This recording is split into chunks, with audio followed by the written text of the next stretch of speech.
itu yang telah kita tinggalkan, al-manhaj dan ilm. Kita tidak mempunyai manhaj dalam memahami agama ini. Yang dimaksud adalah manhaj para sahabat yang terkenal dengan nama as-salafun as-salih. As-salaf artinya orang-orang yang terdahulu. As-salih orang-orang yang baik-baik. Jadi kalau kita ingin memperbaiki kaum muslimin, jangan robah sistem dulu di negeri kita ini. Yang dirobah adalah orang-orangnya, bukan sistem. Kaum muslimin 100 tahun, hampir 1 abad, mempertaruhkan dirinya di dewan-dewan parlemen itu.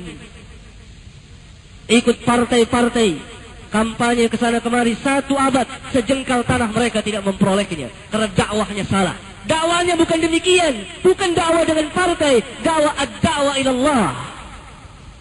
Walhal demokrasi itu adalah buatan orang Yahudi.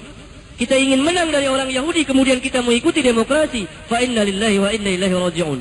Terus terang saya berbicara di sini tentang hukum Islam. Al-haq al-haq aqul. Qulil haqq wa in kana murran. Di Mesir dengan Ikhwanul Muslimin. Demikian juga di Pakistan dengan Abu A'la al-Maududinya. Di Syria dengan Said Hawanya. Di Mesir dengan Hasan al-Banna dan kawan-kawannya.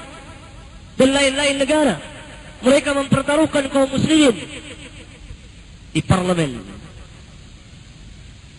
Tidak pernah berhasil. Berhasil tegakkan hukum Islam? Tidak pernah.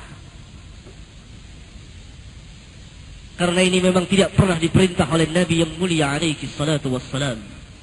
Tidak berarti Islam tidak mengenal politik. Politik yang mana? Kalau politik yang sekarang, politik ahlul kitab. Demokrasi itu buatannya Plato yang ciptakan. Kemudian dikembangkan oleh muridnya Aristoteles. Kemudian hilang sekian abad lamanya. Baru terjadi pada revolusi Perancis tahun 1790-an. 90 berapa tuh lupa. Digalakkan, digembar-gemborkan oleh orang Yahudi.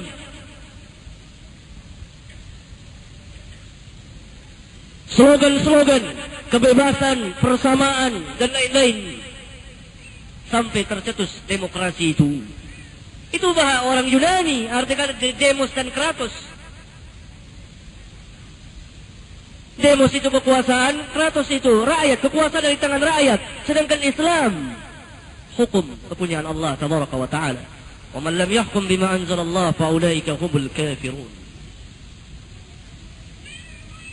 Jadi bagaimana kita memperbaiki kaum muslimin? Memperbaiki kaum muslimin ad-da'wah ilallah. Tegakkan tauhid di permukaan bumi ini. Mengajak manusia.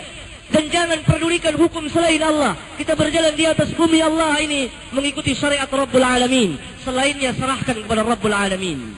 Lupakah kita ketika Nabi yang mulia diajak kepada parlemen untuk duduk bersama di dewan mereka dan akan diangkat menjadi pemimpin tertinggi. Nabi tidak mau, karena akan mempertaruhkan agamanya. Turun ayat yang mulia, qul ya ayyuhal kafirun. Sebaliknya Islam pun tidak mengenal pemberontakan. Ajaran para sahabat itu tidak mengenal pemberontakan. Ad-da'wah ilallah. Ad-da'wah ilallah. Umat ini disadarkan. Kita belum berhasil membina umat ini. Islam bertarung dengan Islam. Kaum muslimin bertarung dengan kaum muslimin sendiri. Itu menunjukkan kita belum berhasil. Orang Islam banyak yang syirik. Sementara kita akan ajak kepada sistem negara Islam. Kita belum membina Islam. Belum membina kaum muslimin. Syirik bertebaran di mana-mana. Ya Rabbi bil Mustafa itu entah berapa ribu kaum muslimin. Ya Rabbi bil Mustafa. Itu lafaz syirik. Ya Rabbi bil Mustafa. Wahai Tuhanku dengan sebab. Itu bak sababiyah kata orang Arab. Balik maqasid dan sampaikanlah maksud-maksud kami. Itu bertawasul meminta kepada Allah dengan perantara Nabi yang mulia, syirik. Belum lagi kaum kita yang mendatangi kubur-kubur tertentu, mengambil tanah-tanah kuburan, memakai jimat-jimat, mantra-mantra, pelet-pelet yang sekarang iklannya itu ada di koran, ada di TV. Bahkan orang kita kalau ada apa-apa datang kepada orang pintar istilahnya. Allahu Akbar. Bukan ulama, orang pintar. Bid'ah bertebaran yang besar yang kecil. Selama kita mengadakan maulid Nabi, selama itu juga kita akan menjadi lemah. Bohong kalau dikatakan mengadakan maulid itu akan memberikan semangat kepada kaum muslimin. Saya tanya, berapa puluh tahun kita sudah melaksanakan maulid? Mana semangatnya? Mana semangatnya? Sejarah telah diputar balik. Siapa yang membuat maulid ini? Maulid ini tidak dikenal kecuali setelah 3 abad. A'immatul arba'ah, imam yang 4, Abu Hanifah, Malik, Syafi'i dan Ahmad tidak pernah mengenalnya. Tidak pernah ada tuh 3 abad. Yang pertama kali membuat siapa? Orang-orang Syiah. Mereka membuat beberapa macam maulid. Maulid Nabi, Maulid Ali, Maulid Hasan, Maulid Husain. Terus berlangsung. Kemudian terjadi perang salib. Sampai Allah bangkitkan seorang panglima besar, sultan yang cukup arif, Salahuddin Al-Ayyubi. Maka Salahuddin Al-Ayyubi yang di sini terkenal bahwa pertama kali orang yang membuat maulid adalah Salahuddin Al-Ayyubi. Ini penyimpangan besar-besaran. Merubah, memutar balik fakta. Di kitab-kitab sejarah. Sudah baca kitab-kitab bahasa Arab. Kalau saudara datang ke tempat saya, ke Lembaga Ilmu Pendidikan Bahasa Arab, saya akan tunjukkan kitab-kitabnya. Paling tidak sebagiannya. Justru Salahuddin Al-Ayyubi itu yang memberantas maulid. Sebelum melaksanakan perang salib, dia memerangi Syiah Fatimiyah dulu di Mesir.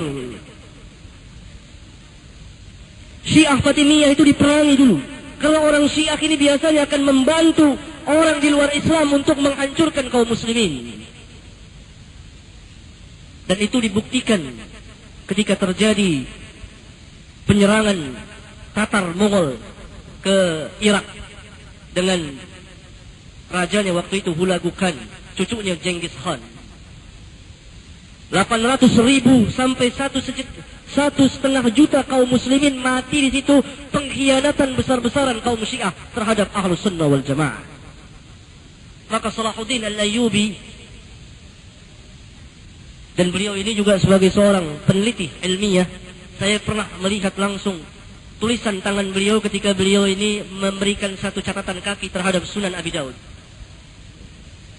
Beliau ini yang memerangi maulid itu. Beliau katakan justru maulid ini melemahkan semangat umat Islam. Tapi begitu sampai di negeri kita terbalik sejarahnya ini. Ini kenyataannya. Tanya sama kiai-kiai kita itu yang mengatakan bahwa maulid ini pertama dibuat oleh Salahuddin. Mana kitabnya? Mana dalilnya? Sanadnya mana? Semuanya pakai sanad. Kata ulama kita dalam kaidah ilmu hadis, al-isnadu minad din, walaula al-isnad laqala man syaa ma syaa. Isnad ini masuk dalam bagian agama.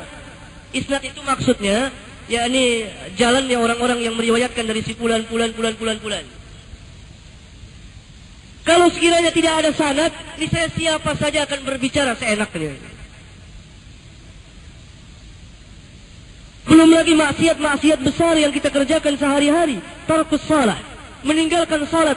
Sehari-hari kaum muslimin meninggalkan salat. Sementara kita harapkan kita menang dari ahlul kitab. Kita sering membacakan ayat, "Walan tarada 'ankal yahudu walan nasara hatta tattabi'a millatahum." Padahal kita berdekat dengan ahlul kitab. Sifat kita sifat ahlul kitab. Harus diperbaiki dulu akhlak nabawiyah ini. Kita harus kembali kepada tauhid. Tidak bisa jihad-jihad begitu saja, tidak bisa. Kalla thumma kalla, kehinaan yang kita dapat. Ad-da'wa ilallah, tegakkan la ilaha illallah Muhammadur Rasulullah. Dakwakan Al-Quran, dakwakan sunnah. Terang-terangan, yang hak katakan hak. Apa saja kita sekarang boleh berbicara tentang Islam. Kesempatan untuk berdakwah. Habis waktunya. Ya.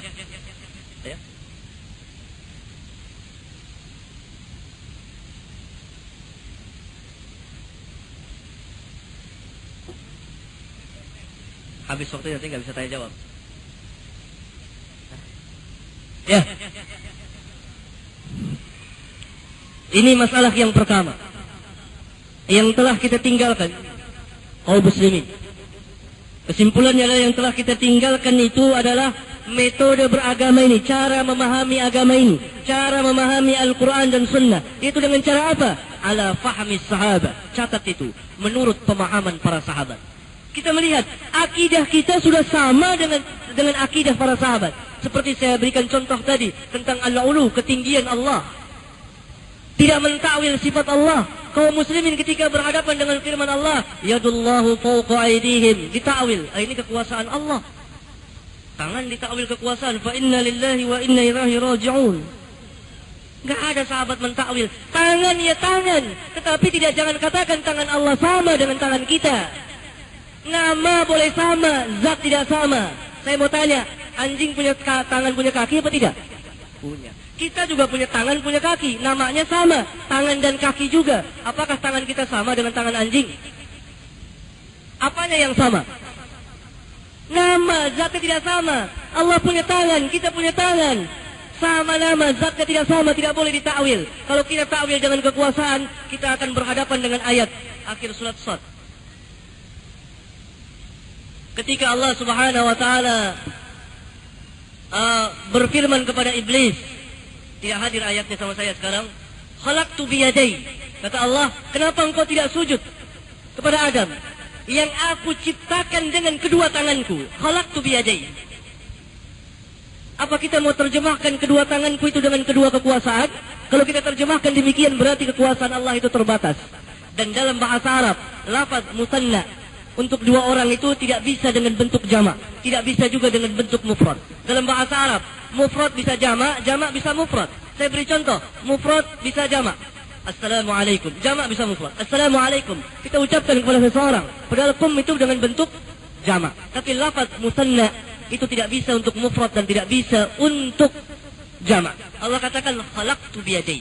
Akhir surat Shad dengan kisah Adam, penciptaan Adam, pengingkaran iblis untuk sujud kepada Adam.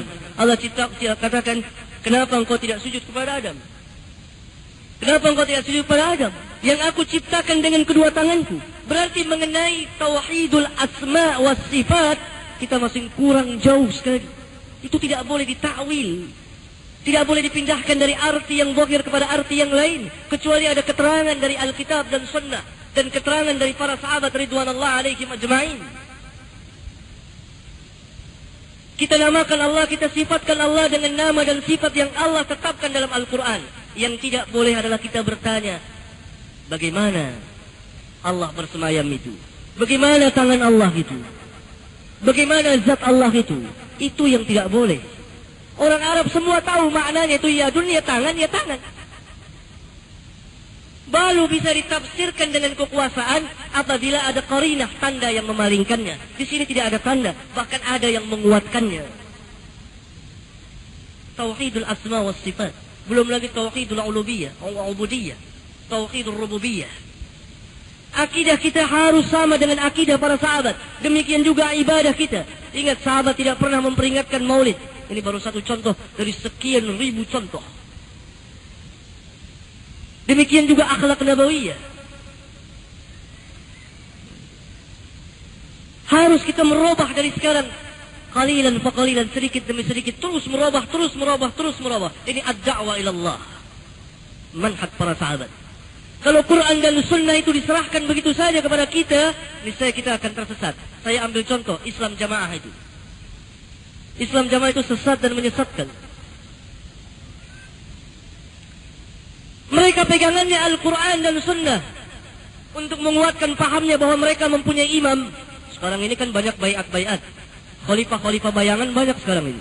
Bertebaran. Islam Jamaah punya khalifah. Jamus Jamaatul Muslimin punya khalifah. Apalagi punya khalifah? Siapa lagi? N11, NII punya khalifah lagi. Oh, begitu banyaknya khalifah. Padahal ada hadis Nabi. Kalau dibayat dua khalifah, bunuh salah satunya. Untuk menguatkannya mereka bawakan firman Allah, ya ayyuhalladzina amanu atii'u Allah wa atii'ur rasul wa ulil amri minkum. Ini ulil amri. Padahal mereka tidak tahu apa tafsir ulil amri. Ini akibat kita tidak merujuk kepada tafsir para sahabat. Bukan tafsir kita. Kita boleh tafsirkan Quran setelah memenuhi berapa belas persyaratan ilmiah. Apa kata tafsir para sahabat? Ibnu Abbas menafsirkan ulil amri di sini ahlul ilm, ahlul fiqh wad din. Ahli hukum dan ahli agama, yakni al-ulama. Demikian juga para tabi'in. Saudara bisa ngecek di kitab tafsir Al-Imam At-Tabari, atau kitab tafsir Al-Imam Ibn Katsir, atau tafsir Al-Imam Al-Qurtubi. Saudara akan temui apa yang saya ucapkan ini. Selain tafsirnya juga al-umara. Tetapi yang mengambil bagian terbesar dari ayat yang mulia ini, ulil amri al-ulama. Kemudian mereka mempergunakan hadis-hadis tentang baiat. Mereka sodorkan kepada kaum muslimin. Barang siapa tidak berbaiat kepada seorang imam, maka dia mati bangkai jahiliyah. Agak gemetarlah seorang muslim yang taat dan muslimah yang taat mendengar itu. Lalu dia berbaiat kepada imamnya itu. Menginfakkan harta sekian belas persen untuk Islam jamaah itu. Dalilnya Al-Quran dan Sunnah. Di mana letak kesesatannya? Tidak memakai yang ketiga. Ala fahmis sahabah.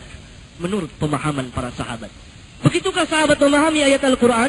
Begitukah sahabat memahami hadis-hadis tentang baiat, tentang imamah, tentang khalifah? Tidak sama sekali. Kalla thumma kalla.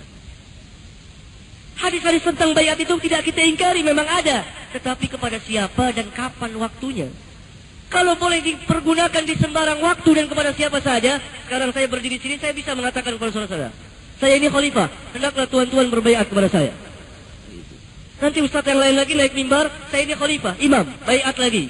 Berapa ribu khalifah nantinya.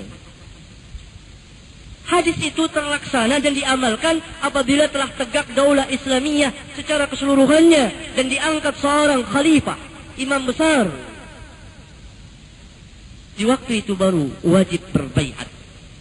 Sebelum itu tidak ada. Berarti yang ketiga ini menurut pemahaman salafun saleh sangat penting, ini yang telah hilang dari kita itu. Sehingga cara kita beragama itu ngawur. Oleh karena itu mazhab-mazhab firqah di negeri kita ini tidak terarah. Demikian juga dunia pendidikan. Coba kita perhatikan dunia pendidikan kita. Dari mulai TK, TPA sampai aliyah, ibtidaiyah, sanawiyah, aliyah, itu diarahkan kepada ta'assub madhabiyah. Ta'assub madhabiyah, dengan ditetapkan bahwa madhab di negeri kita ini adalah madhabnya Asy-Syafi'i. Padahal Imam Syafi'i sangat jauh dari kita. Kalau betul-betul mengikuti madhab Al-Imam Asy-Syafi'i, insyaAllah kita akan dekat dengan sunnah Nabi. Mereka mengatakan bermadhab Al-Imam Asy-Syafi'i tapi tidak pernah membaca kitab Al-Um. Kitab Al-Um itu penuh dengan sunnah Nabi. Dan apa yang mereka lakukan berbeda jauh. Saya pernah berdialog dengan seseorang intelektual dari kalangan mereka. Sampai perbicaraan saya dengan mereka tentang selamatan kematian 1 hari sampai 7 hari. Lalu saya katakan, saudara bermadzhab Syafi'i, dan salah satu calon atau intelektualnya organisasi besar tertentu di negeri kita ini. Iya. Saudara tidak tahu apa yang dikatakan Imam Syafi'i tentang selamatan kematian, tidak tahu. Itu di kitabnya Al-Um. Lalu kita bongkar sama. Buka kitab Janaiz. Ternyata ada. Al-Imam Asy-Syafi'i benci terhadap orang yang berkumpul-kumpul di tempat kematian itu. Terkejut dia. Kenapa sampai demikian? Saya tanya lagi. Kenapa saudara tidak membaca kitab Al-Um? Umur saya belum cukup. Berarti baca kitab itu ada umurnya. Di negeri kita ini kurangnya ilmiahnya ini. Kalau umur sudah 50, 60 baru boleh baca kitab Al-Um. Kurang ilmiahnya. Saya bertanya lagi. Membaca selawat di tahiyat akhir itu wajib apa tidak? Oh, tidak wajib. Berarti kalau kita tidak membaca selawat nggak apa-apa. Nggak apa. Di negeri kita ini mazhabnya apa? Asy-Syafi'i. Tidak yang lain. Tidak. Imam Syafi'i bilang tidak sah salat kalau tidak membaca selawat di rakaat yang terakhir. Terkejut lagi. Mana? Itu buka. Coba. Selesai sholat berzikir dikomandoi oleh satu imam. Berteriak-teriak. Apa Imam Syafi'i demikian? Jawabnya tidak tahu. Imam Syafi'i tidak demikian. Imam Syafi'i memerintahkan untuk sir, tidak berteriak-teriak, tidak keras suara. Mana? Buka kitab Al-Um, bagian kitab zikir tentang sesudah sholat. Buka, ada. Hendaklah imam dan makmum mensirkan, merahasiakan bacaannya, zikirnya sesudah sholat itu. Tegas Imam Syafi'i mengatakan demikian. Saudara makmum membaca amin setelah imam mengucapkan ghairil maghdubi alaihim waladdallin. Kita semua berteriak amin. Iya. Imam Syafi'i demikian? Dia tidak tahu. Imam Syafi'i mengatakan baca aminnya itu sir. Berarti kalau betul-betul mengikuti mazhab Syafi'i, nggak ramai masjid setelah imam ghairil maghdubi alaihim waladhdallin. Cukup imamnya saya yang amin, makmum amin. Itu menurut mazhab Syafi'i. Tapi kita teriak juga amin. Di sini bahayanya menentukan salah satu mazhab. Padahal dua-duanya boleh. Boleh makmum mengencangkan suaranya amin. Boleh juga sir. Karena masing-masing imam mazhab itu ada kelebihan, ada kekurangannya. Jangan pegang salah satunya. Dari tingkat dasar sampai aliyah itu dididik. Umumnya pendidikan di negeri kita ini ta'assub madhabiyah, kepanatikan terhadap satu mazhab. Iya kalau mengikuti Imam Syafi'i benar-benar. Kalau tidak,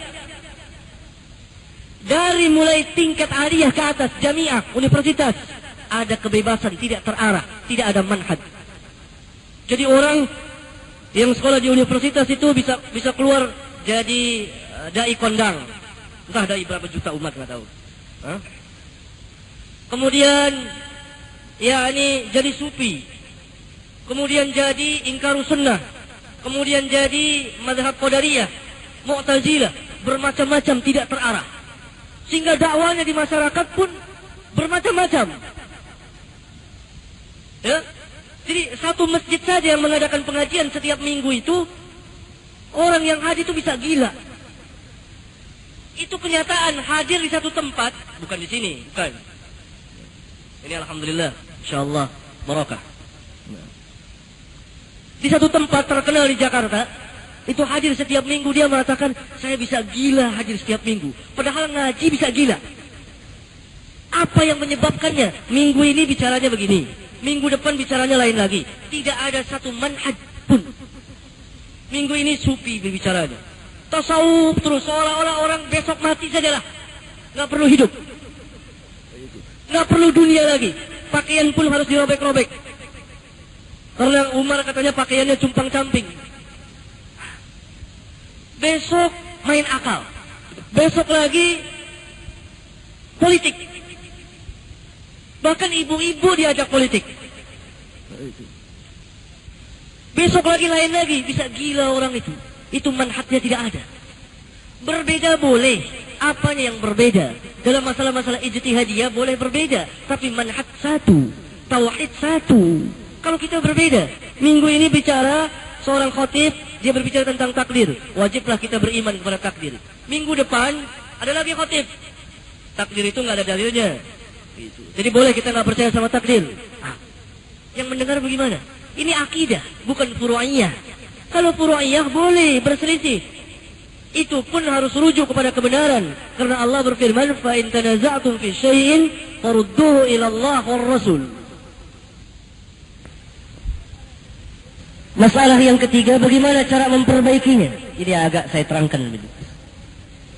Cara kita memperbaikinya yaitu dengan tasbiyah dan tarbiyah. Apa makna tasbiyah dan tarbiyah? Tasbiyah artinya pembersihan, tarbiyah artinya pendidikan. Berarti kita harus membersihkan hal-hal yang di luar Islam, yang masuk ke dalam Islam, dakhil fil Islam, dan disangka Islam. Islam tidak mengenal filsafat. Filsafat itu dari Yunani. Orang katakan filsafat Islam. Ini harus dibersihkan. Filsafat itu Yunani. Logikanya orang Yunani itu. Tidak ada filsafat Islam. Ini harus ditasbiyah, dibersihkan. Tasawuf tidak ada dalam Islam. Harus dibersihkan. Walhal sekarang digalakkan. Dengan maksud menenangkan hati umat. Dalam keadaan kekacauan demikian di negeri kita ini. Kesyirikan-kesyirikan itu harus dihilangkan. Demikian juga bid'ah-bid'ah itu. Karena ini yang sangat merusak sekali. Memberikan tambahan di dalam din. Dan bid'ah itu bukan hanya bid'ah amaliyah. Bukan hanya usolli atau tahlilan saja. Tidak hanya sampai di situ. Bid'ah itu dua. Bid'ah akidah dan bid'ah amaliyah. Bid'ah akidah, bid'ah mengenai keyakinan. Bid'ah amaliyah, bid'ah perbuatan. Bid'ah yang beredar sehari-hari itu. Pernah saya catat dalam salah satu kitab saya, itu sehari-hari kita lakukan setiap hari, Itu sedikit sekali. Dari penelitian saya, datang dari satu masjid ke masjid yang lain, dari dialog dengan beberapa tokoh agama dan kaum muslimin, itu 500 bid'ah lebih. Sehari-hari kita kerjakan. Baik bid'ah akidah maupun bid'ah amaliyah. Itu masih sedikit. Dari kemampuan saya yang sedikit ini, kalau tidak bisa menyeluruh. Sehari-hari kita kerja 500 bid'ah lebih. Masuk bagian syirik, ada yang tidak syirik. Bid'ah akidah dan bid'ah amaliyah. Setiap hari, dari mulai kita tidur sampai bangun tidur, dari mulai kita lahir sampai mati, semuanya di dalam ruang bid'ah itu. Na'udzubillah min dzalik. Ini harus ditasfiyah, dibersihkan. Bagaimana cara membersihkannya? Membersihkannya itu dengan tarbiyah, dengan pendidikan. Pendidikan apa? Pendidikan Alkitab dan Sunnah ala fahmi sahabah. Ini tasfiyah dan tarbiyah. Yang ditasfiyah itu apa? Ada pembicaraan khusus, pembicaraan yang begitu panjang yang tidak memungkinkan bagi saya dalam waktu yang singkat ini. Barangkali ini sebagai muqaddimah. Kita tasfiyah berbicara tentang Quran. Apa yang harus dibersihkan itu? Dari tafsir-tafsir yang menyimpang. Tasfiyah dari tarikh, sejarah. Tasfiyah tentang sunnah. Begitu banyaknya sunnah yang daif, yang maudhu beredar itu. Justru hadis-hadis yang palsu, yang tidak ada asal-usulnya itu, naik ke permukaan itu. Raja'na minal jihadil asghar ila jihadil akbar. Ini hadis ini masyhur kalau bulan puasa ini, bulan Ramadan. Kita kembali dari peperangan yang kecil menuju peperangan yang besar. Allahu Akbar. Ini hadis la asla lahu. Hadis ini batil, min abduril batil, dari sebatil-batil hadis. Dibawakan oleh Al-Imam Al-Ghazali di kitab Ihya'nya di dua tempat. Al-Imam Al-Ghazali bukan ahlul hadis, dan beliau rahimahullah taala mengatakan langsung di akhir hayatnya, bidha'ati fi ilmi al-hadis mizjatun. Dalam kitab beliau Al-Qanun, beliau punya kitab pelukan banyaknya, salah satu kitab Al-Qanun, beliau terangkan, barang daganganku, perbendaharaanku dalam ilmu hadis ini sedikit sekali. Karena kejujuran yang luar biasa ini, karena keikhlasan ini, maka Allah takdirkan di akhir hayatnya beliau sedang mempelajari Sahih Bukhari. Bahkan dalam salah satu riwayat, beliau mati sedang membaca Sahih Bukhari. Demikian juga tentang pemikiran fikrah, harus ditasfiyah. Begitu banyak pemikiran-pemikiran yang rancu di kalangan kaum muslimin ini, khususnya tokoh-tokohnya ini. Salah satu kerancuan pemikiran kita adalah memperjuangkan Islam lewat parlemen. Bukan memperjuangkan Islam lewat Alkitab dan Sunnah itu. Ad-da'wa ilallah, mengikuti tarikh, perjalanan al-anbiya wal mursalin. Bukan perjalanan di ahlul kitab. Sadaqah, benarlah apa yang dikatakan oleh Nabi yang mulia alaihi salatu wassalam. Dalam salah satu hadis yang derajatnya mutawatirun, dikeluarkan oleh Bukhari, Muslim dan lain-lain. La tattabi'unna sunana man kana qablakum shibran bi shibrin wa dhira'an bi dhira'in hatta law dakhalu hujra dabbin la dakhaltumuh. Sungguh kamu akan mengikuti perjalanan orang-orang yang sebelum kamu, sejengkal demi sejengkal, sehasta demi sehasta, sehingga kalau mereka masuk ke lubang bab itu bukan biawak, tapi semacam biawak yang ada di Arab, dan tempatnya itu di lubang-lubang sempit, sampai ke lubang-lubang yang sempit yang kecil pun kamu akan mengikutinya. Al-Yahud dan Nasara, kata para sahabat. Faman, jawab Nabi, siapa lagi kalau bukan mereka itu? Jadi harus ada tasfiyah, harus ada tarbiyah. Ketika kita memberantas, membersihkan syirik, harus kita jelaskan tauhid. Ketika kita memberantas bid'ah, harus bersamaan dengan menjelaskan sunnah. Ketika kita menerangkan yang haram, harus diberi jalan keluar, ini yang halal. Ketika kita mengatakan bahwa parlemen itu buatan Yahudi, mana yang benar, mana yang hak, begitu seterusnya, begitu seterusnya. Ada dihapus, ada jalan keluar, begitu seterusnya. Tasfiyah, tarbiyah, tasfiyah, tarbiyah. Barangkali inilah yang bisa saya sampaikan. Dan mohon maaf kalau ada kata-kata yang kurang berkenan. Dan dalam waktu yang singkat, insyaallah kita akan bersoal jawab.